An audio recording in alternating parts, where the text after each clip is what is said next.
आप देख रहे हैं डार्क फाइल्स। तो चलिए बढ़ते हैं आज की इस कहानी की ओर। रात के 8:45 बज रहे थे। मैं अपनी कुर्सी पर बैठे बैठे झपकियां ले ही रहा था कि तभी मेरे सामने रखा लैंडलाइन फोन बज उठा।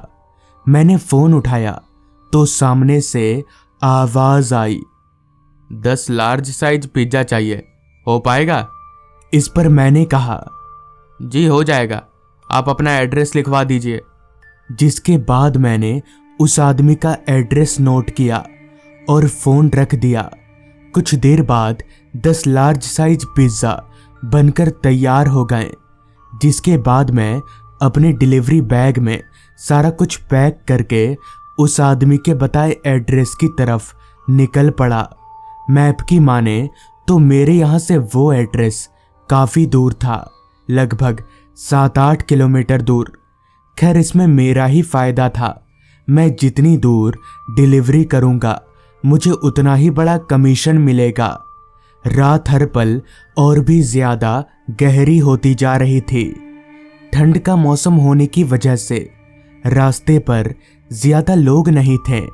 रास्ता पूरी तरह से खाली पड़ा हुआ था। बाइक चलाने से जो हवा मेरे चेहरे से टकरा रही थी वो हवा कम, बर्फ ज्यादा लग रही थी। हालांकि मैंने मफलर, टोपी वगैरह सब कुछ पहन रखा था, मगर ठंड फिर भी लग ही रही थी, जिस वजह से मैं बाइक को उतनी तेजी से नहीं चला पा रहा था। जैसे तैसे अभी मैं बाइक लेकर आगे बढ़ ही रहा था कि तभी अचानक मुझे बाइक रोकनी पड़ गई, क्योंकि अब मेरे सामने 2 रास्ते थे। मुझे समझ नहीं आ रहा था कि अब किस वाले रास्ते पर जाना चाहिए। मैप की माने तो मुझे यहाँ से दाईं ओर वाला रास्ता लेना चाहिए, मगर दाईं ओर वाला रास्ता कम और जंगल ज़्यादा लग रहा था। खैर मैंने मैप की बात पर चलना ही ठीक समझा और बाइक को दाईं ओर वाले रास्ते पर मोड़ लिया। जैसा कि वो रास्ता पूरी तरह से जंगलों में घिरा हुआ था, इसलिए कहीं ना कहीं मुझे डर भी लग रहा था, मगर कैसे भी करके मुझे ऑर्डर पहुंचाने तो जाना ही पड़ेगा, जिस वजह से मैं चुपचाप बाइक चलाता रहा। उस रास्ते पर मेरे अलावा ना तो कोई इंसान नजर आ रहा था और ना ही कोई गाड़ी। अभी मैं उस सुनसान रास्ते पर आगे बढ़ ही रहा था कि तभी अचानक पता नहीं मेरी बाइक के सामने कहां से एक बच्चा प्रकट हो गया। मैंने एक झटके से ब्रेक मारा और जैसे तैसे अपनी बाइक को संभाल लिया।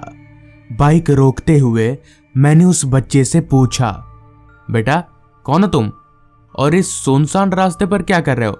तुम्हारे घर वाले कहाँ हैं? मगर मेरी इन बातों का उस बच्चे ने कोई जवाब नहीं दिया। उल्टा वो जवाब देने के बजाय वो बच्चा भागकर रास्ते के किनारे जंगलों में चला गया।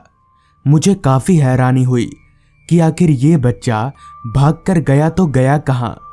खैर मैंने इस पर उतना ध्यान नहीं दिया और बाइक लेकर वापस से आगे बढ़ने लगा, मगर मेरा दिमाग अभी भी उस बच्चे की तरफ ही था कि आखिर ये बच्चा इतनी रात गए इस दियावान रास्ते पर क्या कर रहा होगा। यहाँ आसपास तो कोई घर भी नहीं है। खैर अभी मैं बाइक चला ही रहा था कि तभी मेरी नज़र बाइक के साइड मिरर पर गई, तो शीशे पर मैंने जो देखा वो मेरे होश उड़ा गया, क्योंकि मेरी बाइक के पीछे वही बच्चा हवा में उड़ते हुए आ रहा था। उस बच्चे की शक्ल बहुत ही ज्यादा डरावनी थी। मैं तुरंत पीछे मुड़ा, पर पीछे कोई नहीं था। लेकिन जैसे ही मैंने वापस सामने शीशे पर देखा तो मेरी रूह कांप गई, क्योंकि वो बच्चा उसी तरह से बाइक के पीछे उड़ रहा था। मुझे समझ आ गया था कि हो ना हो जरूर दाल में कुछ काला है, जिस वजह से मैं बाइक को तेजी से भगाने लगा। मगर वो बच्चा फिर भी बाइक के पीछे उड़े जा रहा था। मेरी सिट्टी बिट्टी गुल हो चुकी थी। मुझे तो ये डर था कि कहीं एक्सीडेंट ना हो जाए, मगर जैसे ही मैं बाइक चलाते हुए उस रास्ते से बाहर निकला तो वो बच्चा शीशे पर से गायब हो गया। जिसके बाद मैं सीधे उस घर में पहुंचा जहां मुझे डिलीवरी करनी थी।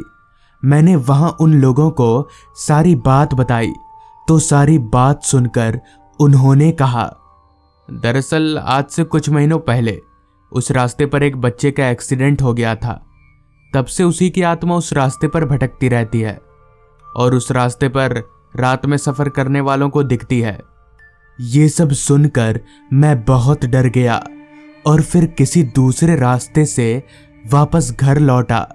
पर क्या वो सच में उस बच्चे की आत्मा थी या मेरा वहम, ये आज तक मुझे ठीक से पता नहीं चल पाया।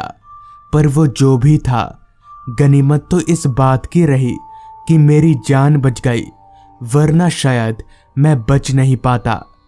तो दोस्तों, ये थी आज की कहानी। अगर आपको ये कहानी पसंद आई हो तो चैनल को ज़रूर सब्सक्राइब कर लें। तो मैं आपका दोस्त आर्यन जल्द ही मिलूंगा आपसे ऐसी ही एक कहानी के साथ।